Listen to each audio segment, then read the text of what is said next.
10 papan bunga berisi sindiran Aceh jadi provinsi termiskin di Sumatera terpasang di depan kantor Gubernur Aceh. Keberadaan papan bunga itu menarik perhatian warga. Karangan bunga tersebut berisi ucapan selamat dan sukses.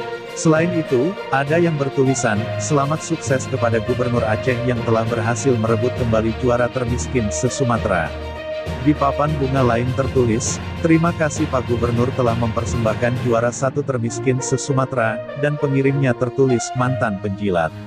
Sebelumnya, Kepala Badan Pusat Statistik BPS Provinsi Aceh Ihsanurijal dalam konferensi pers virtual, Senin, tanggal 15 Februari tahun 2021, menyebutkan penduduk miskin di Aceh meningkat 19.000 orang pada September 2020.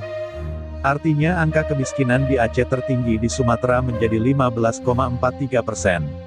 September tahun 2019 tahun lalu sebelum terdampak COVID-19, kemiskinan Aceh sebesar 15,01%, kemudian turun pada Maret tahun 2020, menjadi sebesar 14,99%, dan September tahun 2020 dengan adanya pandemi COVID-19 tidak hanya di Aceh tapi juga nasional, kemiskinan Aceh meningkat menjadi 15,43%.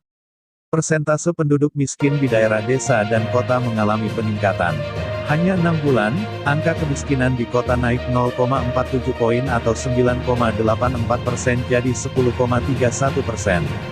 Dan di daerah pedesaan angkanya naik 0,50 poin atau dari 17,46% menjadi 17,96%.